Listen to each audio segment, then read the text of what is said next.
कौन है वो लड़की जिसकी वजह से तुम सारा से शादी करने से इनकार कर रहे हो? ओहो अम्मी, ऐसा कुछ नहीं है। जब मेरी जिंदगी में कोई लड़की आएगी ना, तो सबसे पहले मैं आपसे मिलवाऊंगा।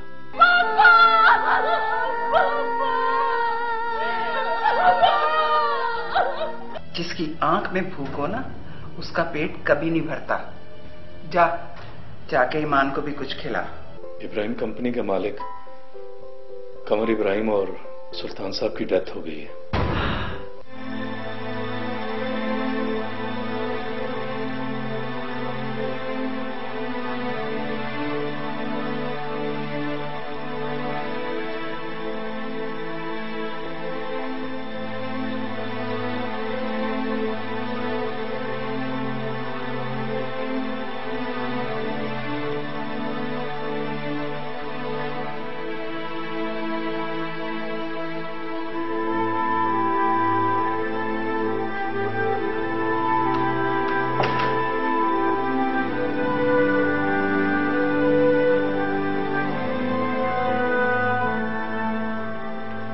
ईमान बेटी की अब तबीयत कैसी है? संभल जाएगी। मरने वालों के साथ कभी कोई मरा है?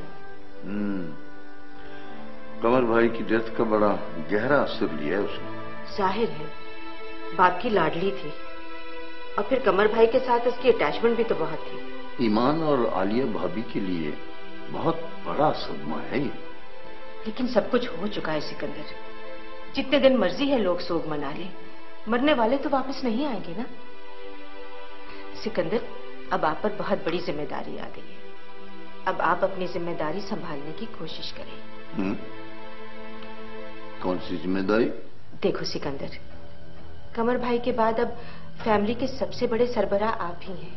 अब आपको फैमिली की सरबराही संभालनी चाहिए। कुछ खुदा का खौफ करो समरी, ये ऐसी बातें करने का वक्त नहीं है। इस वक्त आलिया भाभी और ईमान को हमारी हमदर्दियों की जरूरत है।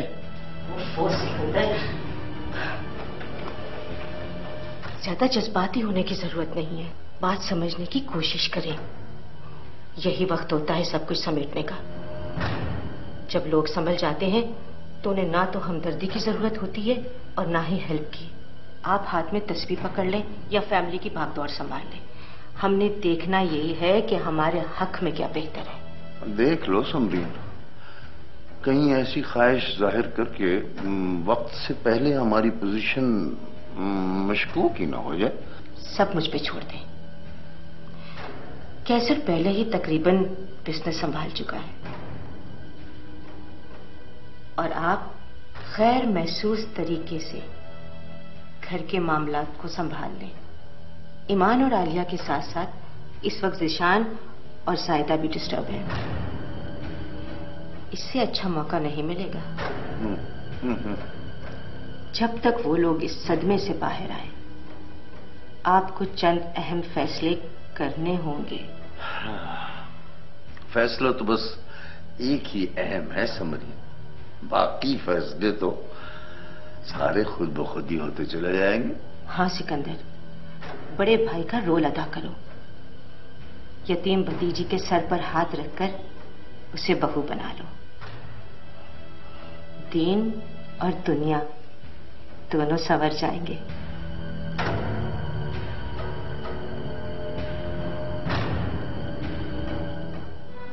मामा प्लीज, ये वक्त इन बातों का नहीं है। अभी तो बाबा का कफन भी मैला नहीं हुआ होगा। वक्त और हालात को समझने की कोशिश करो बेटा। अब कोई भी कफन मैला होने का इंतजार नहीं करता। मामा, ये आप कैसी बातें कर रही हैं? तुम्हारे भले की। तुम बाप का सोग मनाते रहोगे और तुम्हारी सारी जिंदगी को सोगवार बना दिया जाएगा। कैसर और सिकंदर भाई सब कुछ अपने नाम करवा लेंगे। मामा ये कैसे मुमकिन है? नामुमकिन सिर्फ तुम जैसे लोगों के लिए होता है जो इखलाक, कानून, असूल और रिश्तों की बातें करते हैं। गुजरे लम्हों के दुखों पर आंसू बहाते रहते हैं। जो लोग वक्त और मौके से फायदा उठाते हैं उनके लिए कुछ भी नामुमकिन नहीं होता बेटा। गॉड से मामा, मेरी कुछ समझ में नहीं आ रहा कि आप क्या कहना चाह रही हैं। आप जानती भी हैं कि सारी प्रॉपर्टी ताई अम्मी के नाम है। अल्हम्दुलिल्लाह वो जिंदा है, और ये कैसे मुमकिन है कि उनकी सारी जायदाद उनकी जिंदगी में कोई और अपने नाम करवाए। तुम यही सोचते रहना, और कैसे वो सारा बिजनेस अपने हाथ में कर लेगा, और सिकंदर भाई वो फैमिली के सरबराह बन जाएंगे।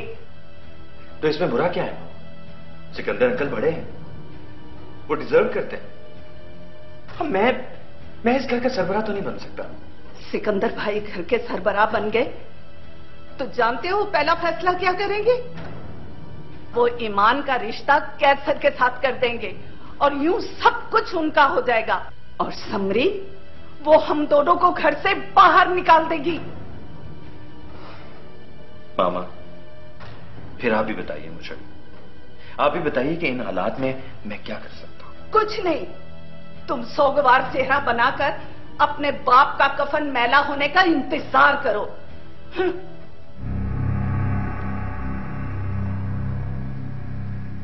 पापा,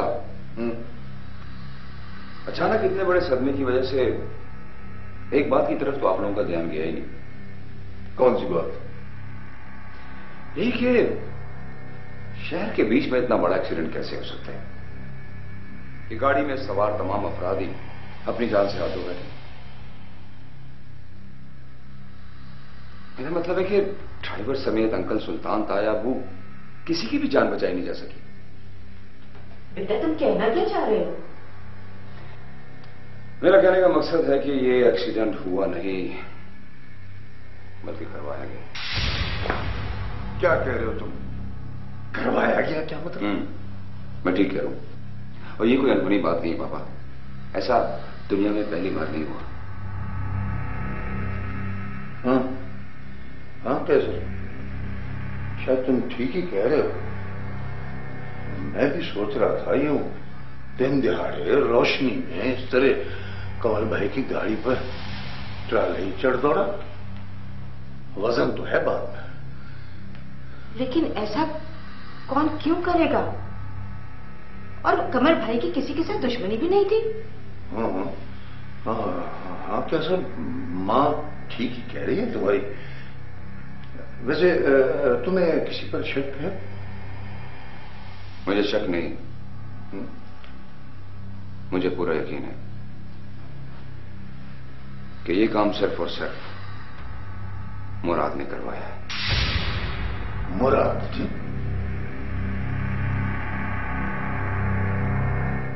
ये चाहते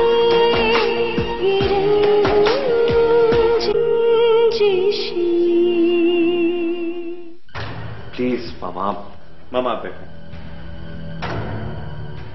मामा ट्रस्ट मी, ऐसा कुछ नहीं। ये आपका वहम है, अंदर का खौफ है। मामा ये सब कुछ ताई अम्मी का है, और वही इस घर की सरबराह है। वो सिकंदर अंकल को इस घर का सरबराह नहीं बनाएंगी। आलिया भाभी इस काबिल नहीं है कि सब कुछ संभाल सके, और वैसे भी हमारे मुआशरे में औरत सरबराह नहीं होती। मामा I'm really sorry, I'm totally disagree with you. मामा जब एक औरत पूरे मुल्क की सरबराह हो सकती है तो एक घर की सरबराह क्यों नहीं हो सकती? हाँ हाँ, मैं तो कहती हूँ कि ये सब कुछ आलिया भाभी को ही संभालना है, मगर मुझे ऐसा होता हुआ नहीं नजर आता। तुम ऐसा करो, तुम कैसर पर नजर रखो कि वो बिजनेस में क्या कर रहा है, और मैं घर पे नजर रखती हूँ, सब कुछ संभालने की कोशिश करती हूँ, वरना हमारे हाथ कुछ नहीं आएगा ज़ीशान। मामा प्लीज प्लीज मामा, हमारे हाथ में कुछ आए या ना आए, हमें बस ईमान और ताई अम्मी की फेवर करनी है। मामा मैं कभी नहीं चाहूंगा कि मैं ईमान की दौलत हथियार लूं। नेवर नेवर मामा। तो क्या तुम ये देख सकोगे कि उसका ये सब कुछ किसी और के हाथ चला जाए? नहीं मामा,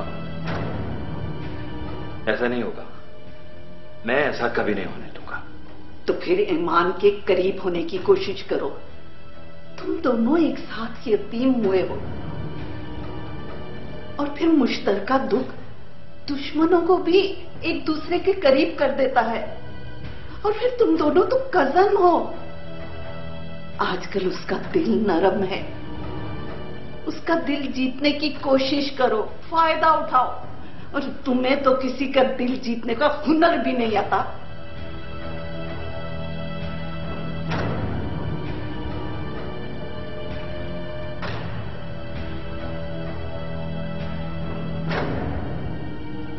बात तो परेशानी वाली है ना कैसर। देखो, अगर तुम्हारा शक सिर्फ शक ही निकला तो तुम्हारी तो पोजीशन मशकूक ही हो जाएगी। आप फिक्र न करें बाबा, मैं ये बात हर कीमत पर साबित करके रहूंगा कि कमर अंकल और सुल्तान अंकल की डेथ का जिम्मेदार मुराद ही है। बेटा, मैं तो कहती हूँ कि छोड़ो, ना पड़ो इस टेंशन में। हमें घर के दूसरे मामलात पर भी तवज्जो देने दो। मुझे मुराद को हर हाल में इस केस में फंसाना है। वो तो मैं कमर अंकल की वजह से चुप हो गया था, मगर अब नहीं। कैसर, कैसर, अपनी मां की बात को यूं यकसर नजरअंदाज भी न कर दो। अब कॉन्ट्रैक्ट मिल चुका है उसे, जाने दो। हाँ तो ठीक है, मुराद से मीटिंग रख लो कि तुमने मेरे अंकल का मर्डर करवाया है, डराओ धमकाओ और उसे कॉन्ट्रैक्ट वापस ले लो। ऐसा कभी हुआ है? हाँ कैसर, खामखा की मुकदमेबाजी में कुछ रखा नहीं है, और फिर हमारे लिए आसान भी नहीं है इस तरह यूं साबित करना इसको।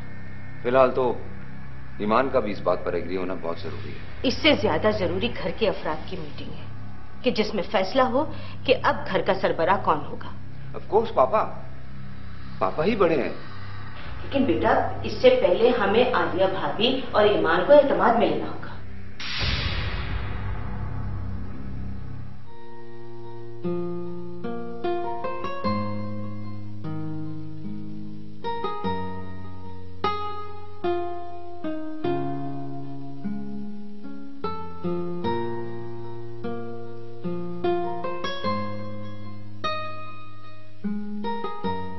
तुम बहुत अच्छी हो नादिया, तुमने मेरा बहुत ख्याल रखा है। मैं चाहूं भी तो तुम्हारा शुक्रिया अदा नहीं कर सकती। सगी बहन भी होती तो शायद ऐसा ना करती। ईमान, तुम्हारी बात सुनकर मुझे बहुत अफसोस हो रहा है। अफसोस? किस बात का अफसोस? मैंने कुछ गलत कह दिया? हाँ, बिल्कुल गैरों वाली बात की है तुमने। अपने में कोई शुक्रिया नहीं होता, और वैसे भी बहनों का रिश्ता किसी शुक्रिया का मोहताज नहीं होता। या फिर ये कि तुम मुझे अपना समझती नहीं हो। नहीं, तुम मेरी बहन हो, दुख सुख की साथी हो। अगर तुम्हें मेरी कोई बात बुरी लगी है तो मैं अपने अल्फाज वापस लेती हूँ। वैसे तुम्हारी अम्मी ठीक ही कहती हैं, जुबान से निकला लफ्ज और इस दुनिया से गए लोग कभी वापस नहीं आते।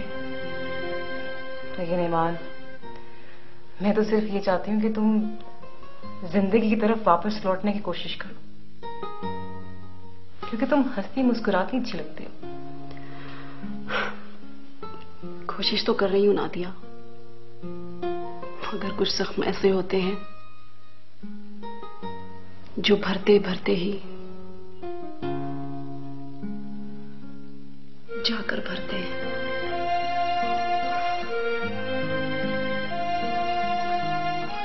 ईमान, देखो, जख्मों को बुरेदने की बजाय उन पे मरहम लगाना चाहिए। चलो उठो, उठो, शाबाश। देखो, इस कमरे से बाहर निकलो, अपना दिल किसी चीज में लगाने की कोशिश करो। मैं भी यही सोच रही हूं कि कुछ दिनों बाद ऑफिस जाना शुरू कर दूं। Very good, perfect. मामू की सीट संभालो, अच्छा रहेगा। वैसे भी इंसान खुद को मसरूफ रखे तो पुराने दुखों को भूल जाता है।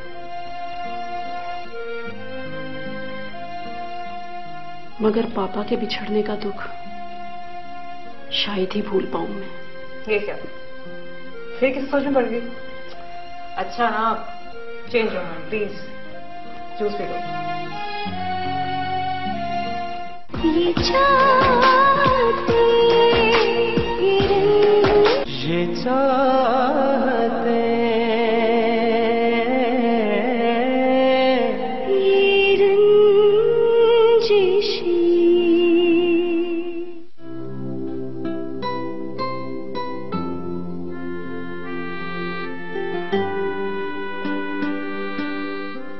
अस्सलाम वालेकुम अम्मी। वालेकुम अस्सलाम। ऑफिस जा रहे हो बेटा? जी अम्मी। अम्मी वो आपसे एक बात पूछूं? हाँ पूछो। अम्मी, उस दिन आप कमर इब्राहिम और सुल्तान इब्राहिम की डेथ का सुनकर परेशान क्यों हो गई थी? तुम्हारी वजह से। मेरी वजह से? क्यों? मेरे कहने का ये मतलब है कि तुम जानते हो मेरी हर खुशी हर गम तुमसे जुड़ा है। वो तो ठीक है अम्मी, लेकिन मेरा उनसे क्या ताल्लुक? सिर्फ इसलिए कि पहले कैसर को कोई रोकने टोकने वाला था, अब वो बिल्कुल आजाद है और मुझे खौफ आता है उससे।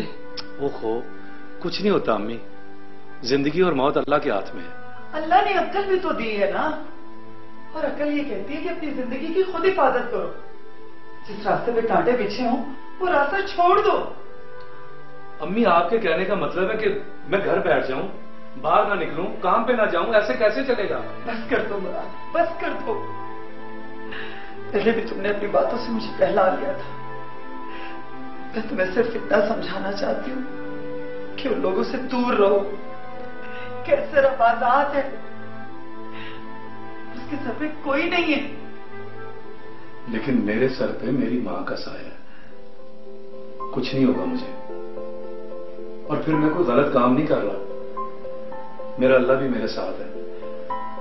आप परेशान ना हो, मुझे हंसी खुशी ऑफिस भेजिए।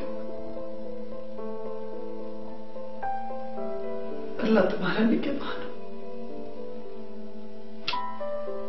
ये मान लो। खुदा हाफिज।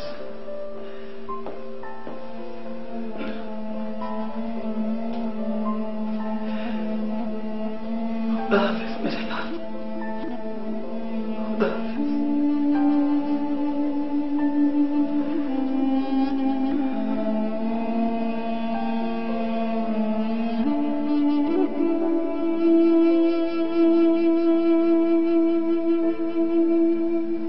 कैसे समझाऊं तुम्हें?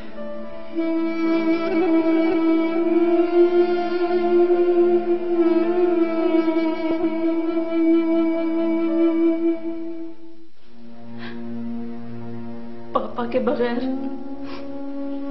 घर कितना खाली खाली लग रहा है। हाँ बेटा, दुनिया में कुछ ऐसे लोग होते हैं जिनके बगैर दुनिया खाली खाली नजर आती है। कभी सोचा भी नहीं था कि पापा हमसे इतनी जल्दी बिछड़ जाएंगे। ये तो अपने नहीं यकीन आ रहा कि खबर हमें नहीं रहे।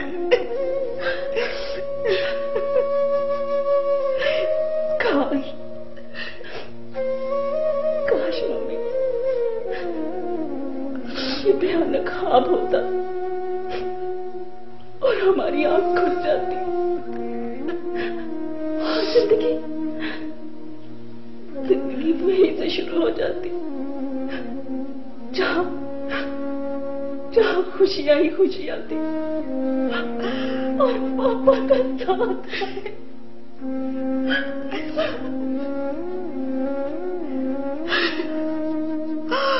हमारे जाने का किस्मत के फैसले अटल होते हैं ईमान, किस्मत के फैसले अटल होते हैं।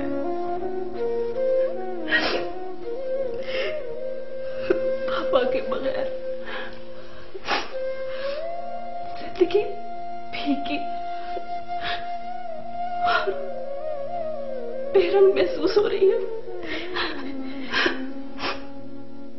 हम कैसे यकीन दिलाएंगे अपने आप को कि अब हमें पापा के बगैर जीना है।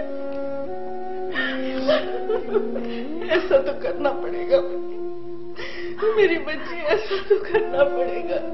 जिंदगी में सब कुछ अपनी मर्जी से नहीं होता। हम बेबस हैं, हम बेबस हैं।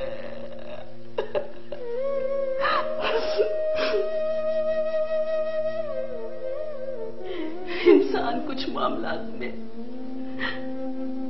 इतना बेबस क्यों होता है? इतना बेबस क्यों होता है मम्मी? कभी बनाए कभी मिटाए, कभी हंसाए कभी रुलाए, ये चाहते